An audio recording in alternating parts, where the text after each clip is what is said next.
Welcome everybody to a very special episode of CPAC Live. We're here in the Eisenhower Executive Office Building, named after a really great Kansan, by the way, General Eisenhower.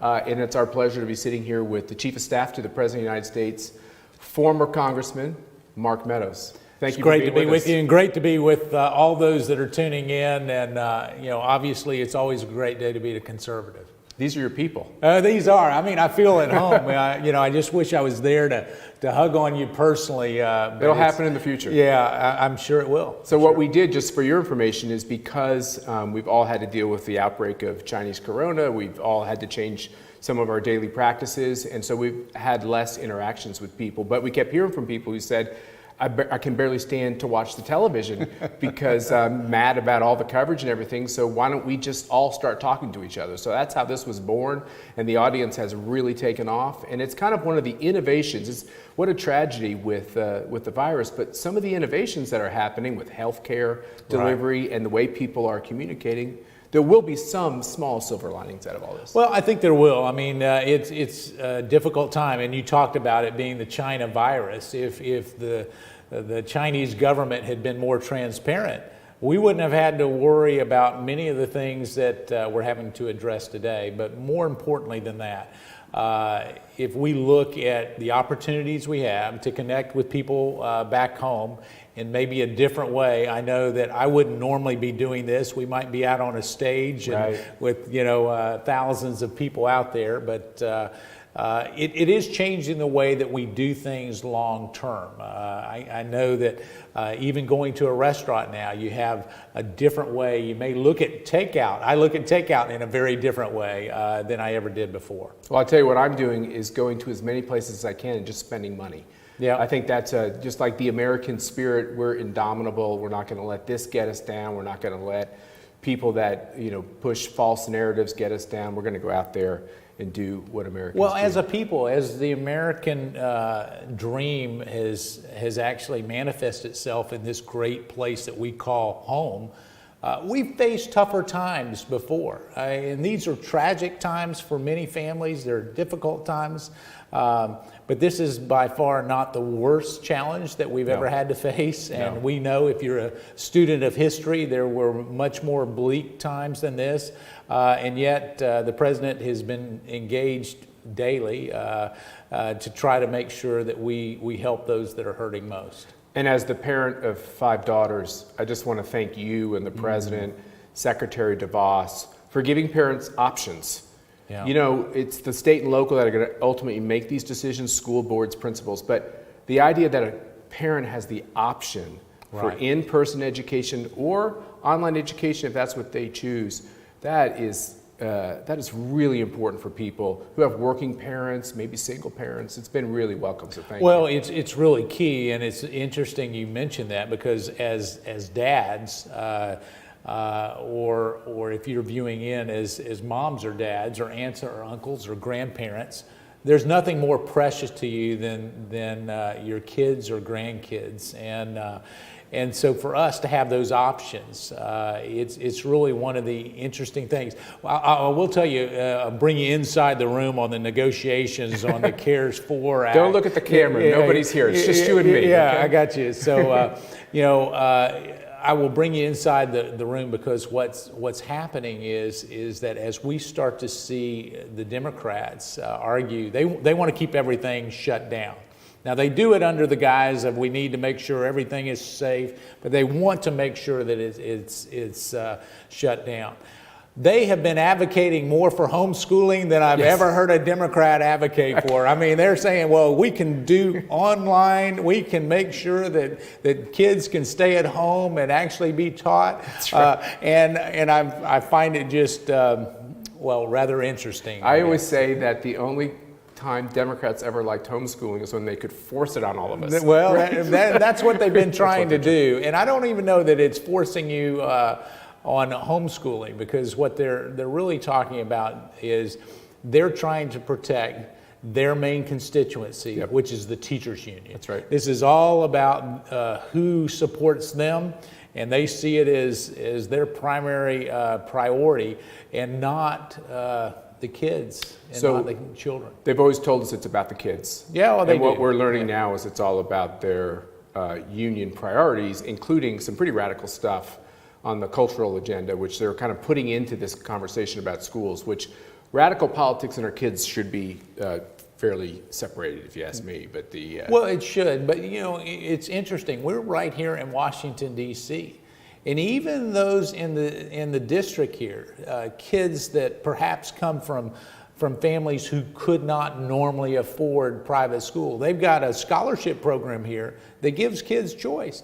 Well, even the Democrats are complaining about that here in Washington, D.C. The biggest fights we've had has been really about any time you take $1 and you're willing to give it to a parent or more importantly to that student, it's a real problem and for them. And we just need to advocate strongly. We are advocating strongly on that front. keep it going. We will. Because I think a lot of people who aren't that political but have to have a life, they're trying to figure out some pretty serious decisions on how to do that. Well, they are, yeah. And because of what you and the president and Secretary DeVos, because of what you're doing, and in association with what Chad Wolf and the Attorney General is doing to try to bring order to these cities where the victims of a lot of this violence obviously are people of color, people who don't have educational choice. It falls on a lot of families of color who might not have all the resources to make all the education decisions. Well, and I think that's the key is when you have the status quo, it's unfair oftentimes to those who can least afford it and feel trapped many times. Including immigrants, right? Yeah, that's right. Beginning their life. Without reservation, what happens is that you can look at just the way that we try to keep people contained in a certain place. It's just wrong. That's just wrong. It's interesting you mentioned Secretary Wolf, Chad Wolf.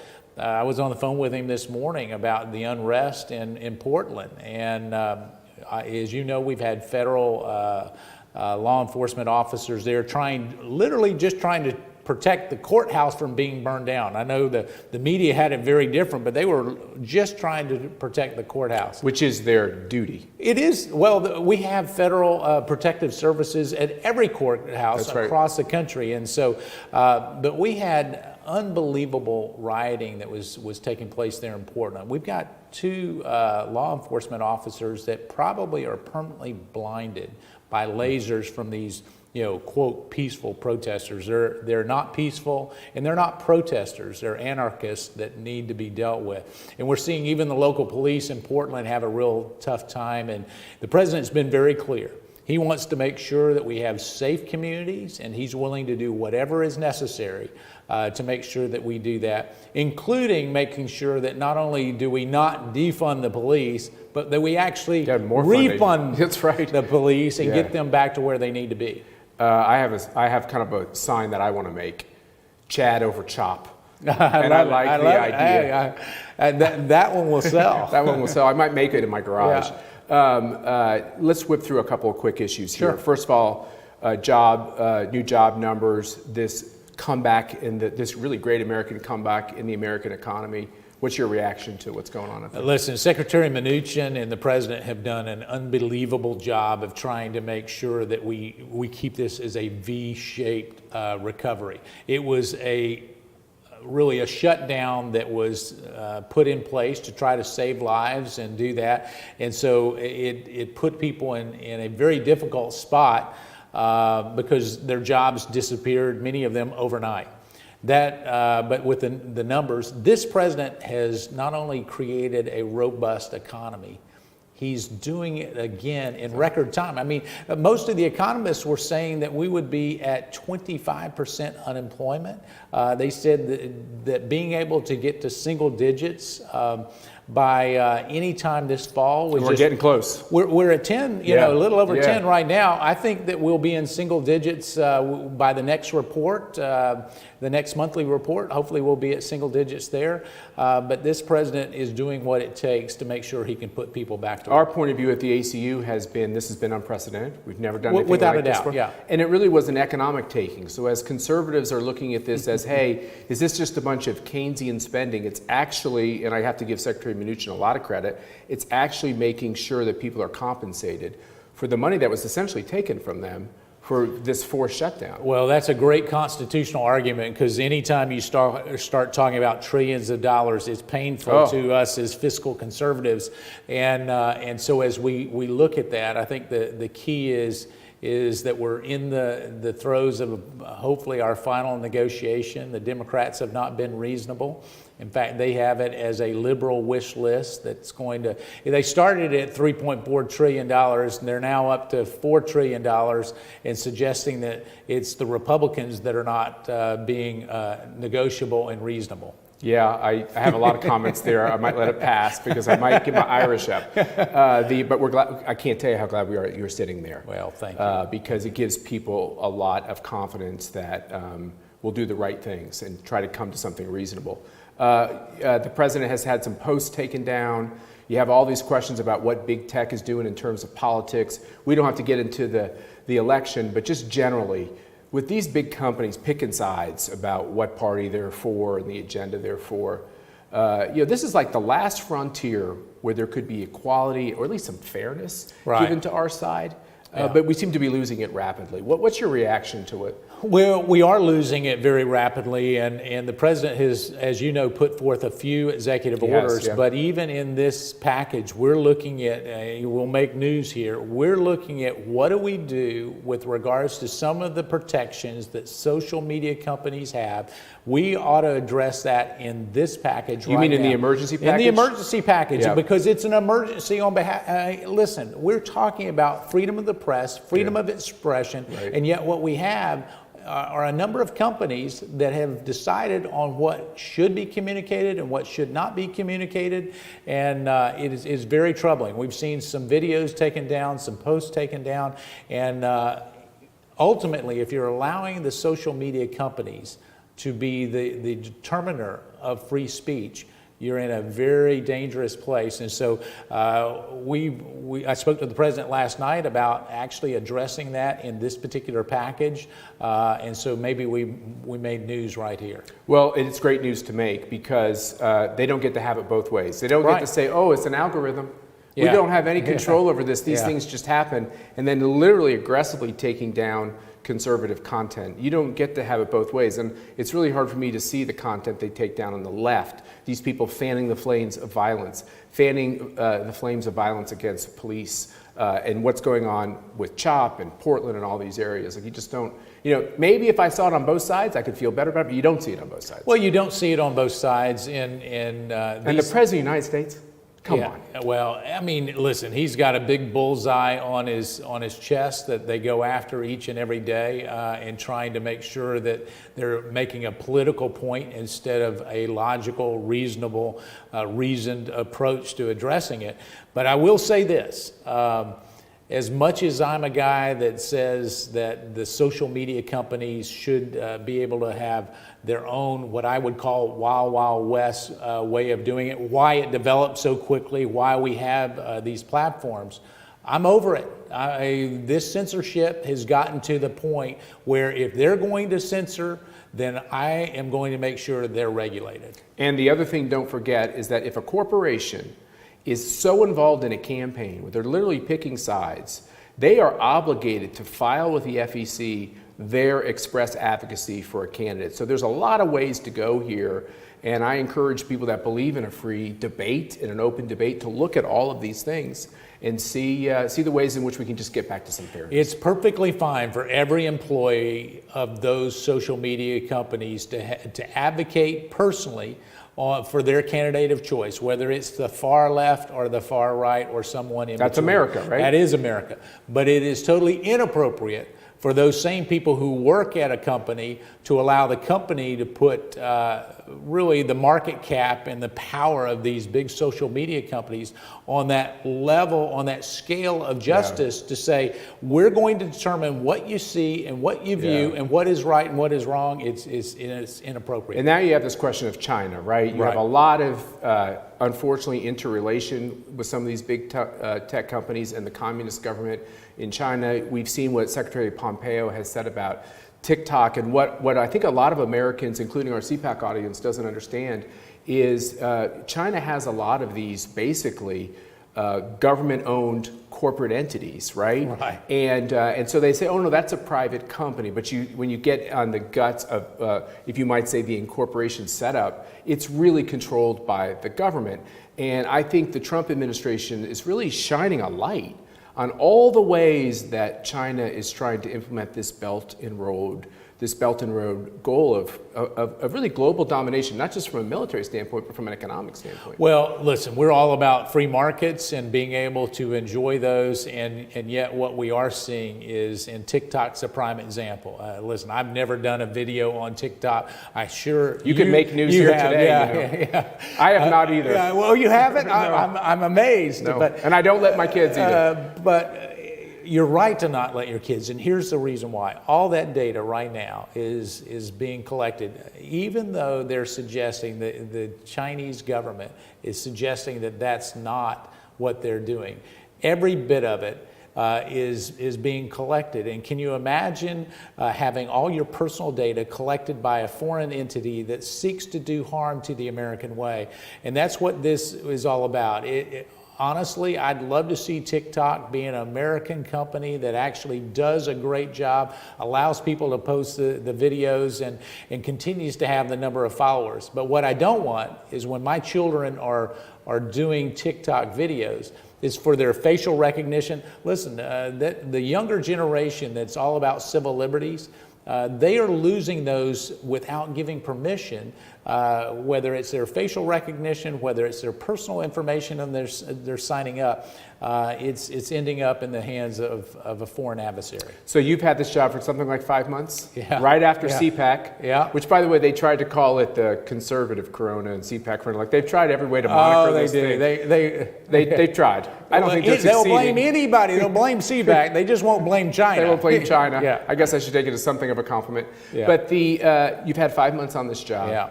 Yeah. And we hear this characterization of the president. He doesn't read. He's uninterested. He has executive time. He doesn't spend very much time on the job. All he does is like maybe get on golf courses and such. He's not literate about what's going on. Could you poke a hole in the media's There's not a constant- hole. It is about this The big. Grand Canyon hole? I don't know that your viewers can see it, but you can tell my eyes are bloodshot because what happens is he will interact around the clock. He's the hardest working.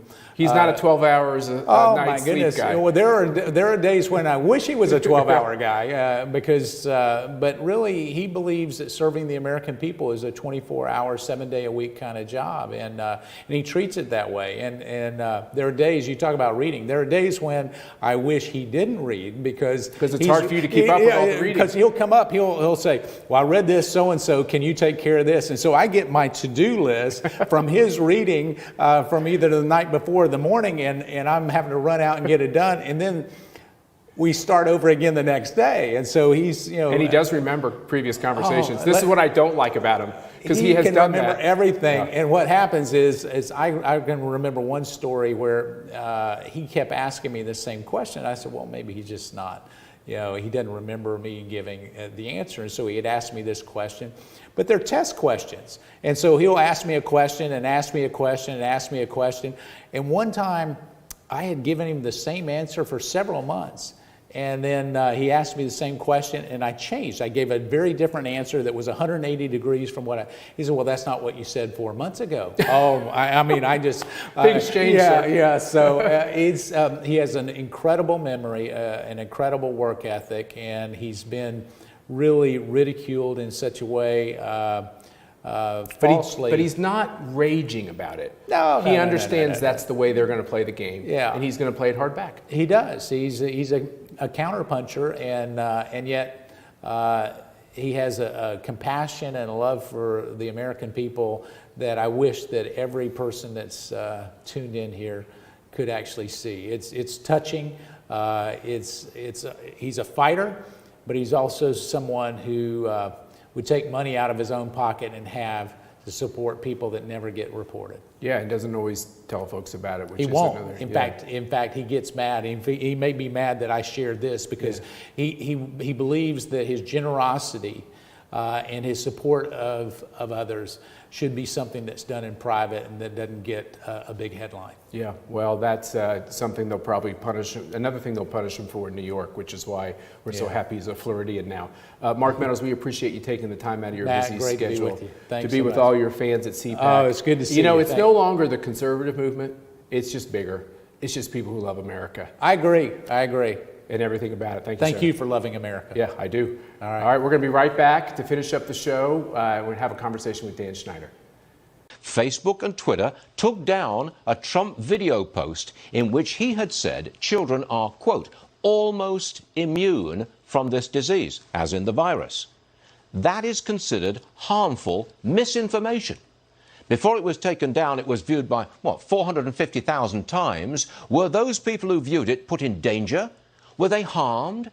Is our society at risk because of those couple of words? I don't think so. What those people saw was a statement of fact. Children are less susceptible to the virus. They are less likely to get it. Viewers saw the president discussing back to school. Reopening the schools is a big election issue, and so is his performance on the virus. And yet, he is censored. That is, he's silenced. Whatever happened to Facebook as a free speech platform? Mark Zuckerberg took that position. He told Congress last week Facebook aims to be a platform for all ideas. I guess he caved. He has now censored the president's campaign. It makes you wonder who really runs Facebook. Just who decided that saying children are almost immune is harmful misinformation? Who did that? And why did they do it? In the words of the president's deputy press secretary, quote, another day, another display of Silicon Valley's flagrant bias against this president, where the rules are only enforced in one direction. Well, what a great conversation that was with a man that I think both of us truly admire, Mark Meadows, someone who's graced the stage of CPAC literally all over the world and obviously every year at our big conference in Washington. And now he has, which might be the most important staff job in the world, the chief of staff to the President of the United States. I'm joined by our executive director at ACU. By the way, that's not a vaulted enough title for you. We have to get that fixed. The staff calls me the Grand Poobah. Dan runs ACU, as you all know. I do this in a volunteer capacity, and I pop in and out, which the staff really loves because I get to pop in and change things and then leave. And I think there's some gnashing of teeth after that, but Dan's in there kind of on a constant basis. And, part of the big turnaround at ACU is a lot of the work you have done. We've raised a lot more money because of the generosity of great Americans out there, but also I think we're just trying to be as effective as we can be. And that's kind of like your call to the staff and to me and everyone is to constantly rethink what we do, make sure it's effective, and not just do what every conservative group just kind of falls in the habit of doing. Yeah, we had, ACU's been around for decades, but we've really, and look, it's a joint enterprise. And, well, more than just us. And got a great board and a great staff. But every single person. We now have a great board. We now have a great board and great staff.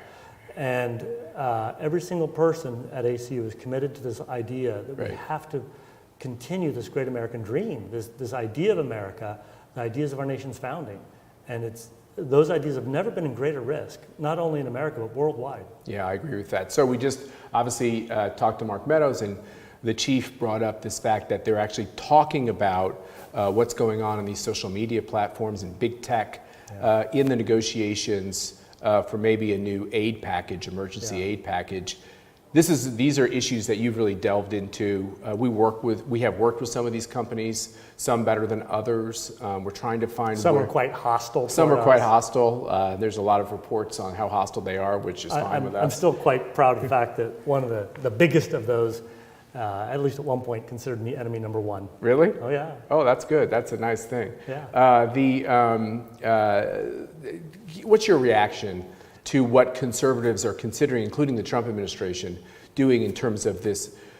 Censorship is a word I'm going to use. It's not the right legal word, but the idea of stopping conservative speech. It's a form of censorship. Encouraging liberal speech, looking like they're picking sides in campaigns and elections, throttling back. Sometimes I see a tweet that I send out, it just takes off, and out of nowhere it just dies. Well, and I always wonder. Twitter has been clear that they have a vested interest in the outcome of this election. Obviously, there's no debate about that. But Mark Meadows was really interesting that he said, enough. It must not continue.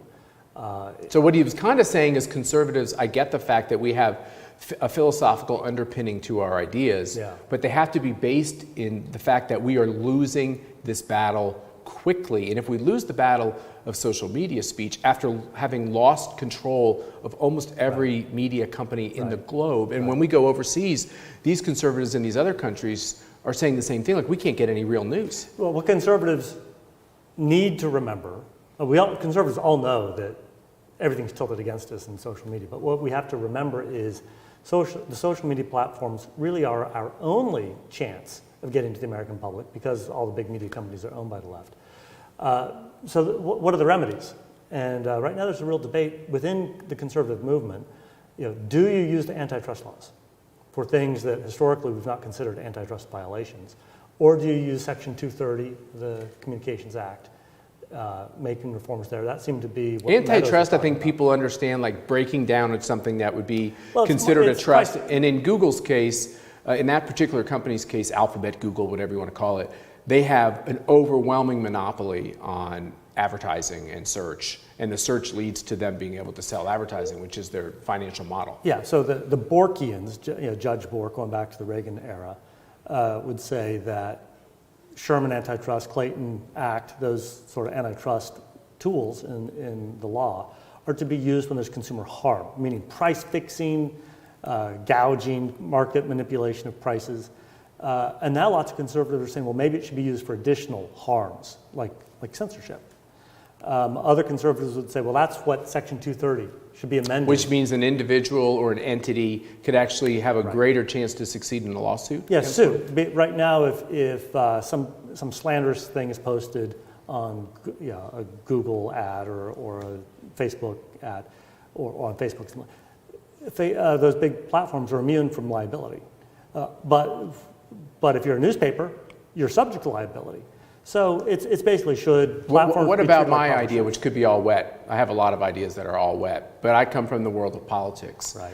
And the Supreme Court has allowed corporations to expressly advocate in all elections, but they have to file with the FEC that they're doing that. These companies are picking sides left and right, and they're all liberal candidates. Right. Socialist candidates, there's no filings to the FEC for everything they try to do to jigger and rejigger the algorithm to help one side and harm the other. Right, and it's both media companies. You can't turn on MSNBC without pure advocacy to oppose Trump. Pure advocacy. And the other side is shut down on CNN and big MSNBC. Corporations, these big corporations, non-media corporations, they too are in it. And for many of them, they're run by liberals and their boards are dominated by liberals.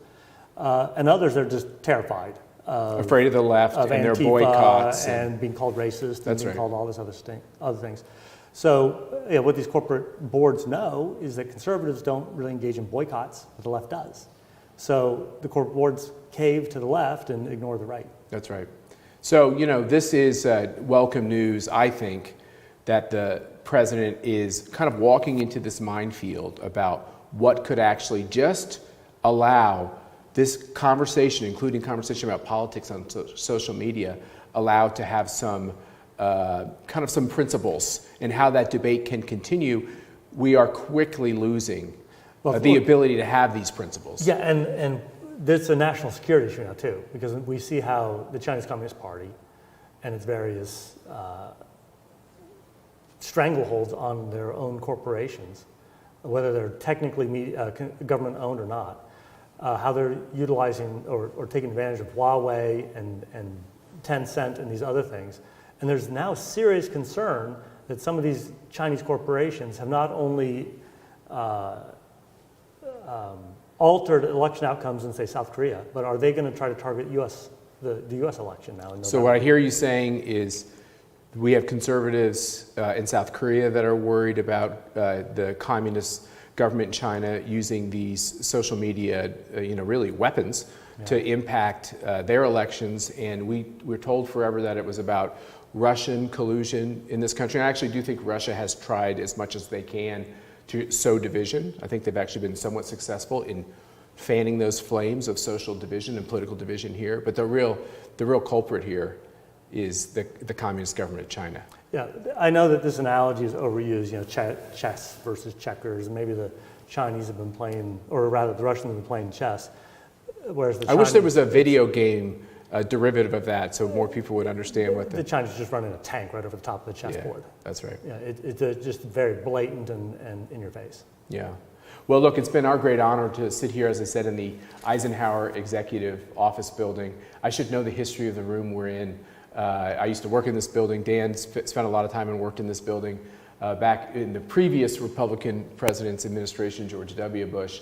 It's great to be here. It's our honor to be here, and it's great to have, as we're walking down the hall, run into so many of our great conservative friends. I mean, we walk out this hall, you'd be so happy to know the types of people who are working here. It's not just Mark Meadows, but it's so many people, including my former assistant who's working for the vice president. So it's really great to see our government in action reflecting our values, our American values. And we love it when you join us on CPAC Live.